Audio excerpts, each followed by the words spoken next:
कार्यकर्त्यांची गर्दी ही सत्ताधारी पक्षामध्येच अधिक असते आणि त्याचंच उदाहरण भाजप आहे आणि दुसरं उदाहरण म्हणजे राष्ट्रवादी काँग्रेस.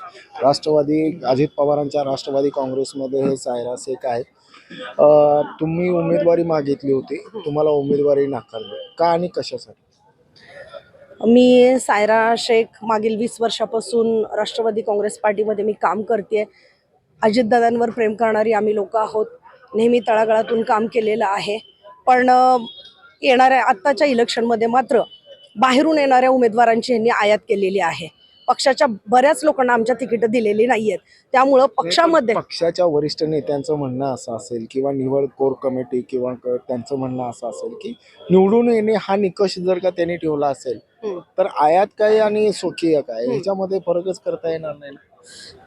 आयात म्हटलं तर ह्यांनी आयातच केलंय. काँग्रेसमधून एक आणलंय, राष्ट्रवादी पवारसाहेब गटातून 2 आणलेत आणि एक MIM मधून, असे 4 केलेलं आहे. निकष त्यांनी कसा लावलाय हे मला माहिती नाहीये, परंतु आमचं का होऊ शकत नाही? त्याच प्रभागामध्ये मागच्या 20 वर्ष झालं आम्ही स्थानिक आहोत.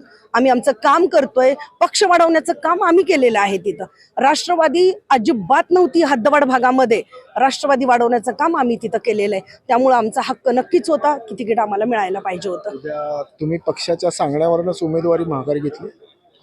नाही, पक्षाच्या सांगण्यावरून घेतलेलीच नाहीये. पक्षाचे वरिष्ठ नेते पण काही निरोप दिले नाही? कोणीही निरोप दिलेला नाही. आणि वरिष्ठ नेते आमचे भरणे मामा असतील, अण्णा बनसोडे असतील, यांनीही आम्हाला तिकीट देण्यासाठी सांगितलं गेलं होतं.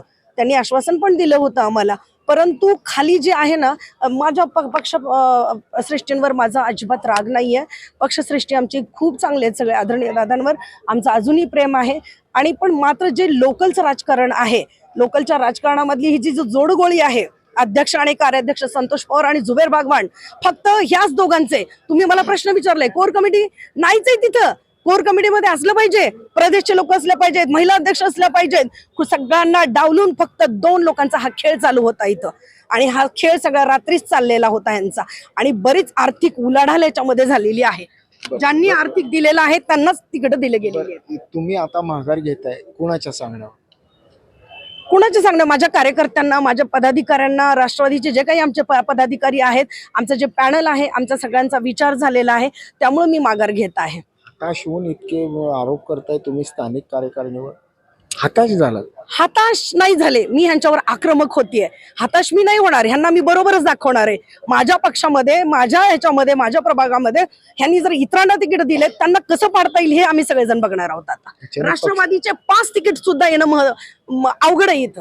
सोलापूरमध्ये पक्ष डॅमेज होतो आणि पक्षाचं खूप मोठं नुकसान होतं. होणारच. अजितदादांना मला मी तुमच्या अशा वागण्याने मी हे वक्तव्य करते, पक्ष डॅमेज मला करायचं नाहीये.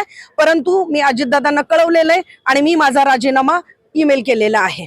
नक्कीच भाजपाची खतखत शेजारच्याला लागते आणि शेजारी देखील अशा पद्धतीची भाषा बोलतायत. पक्षाच्या वरिष्ठ नेत्यांकडूनचा आदेश आल्यानंतरच असे कार्यकर्ते, निष्ठावंत कार्यकर्ते आणि त्या निष्ठावंत कार्यकर्त्यांचा प्रक्षोभ हा कुठेतरी थांबेल ह्या अपेक्षेसह ब्रेड न्यूज करता मी नितीन पात्रे.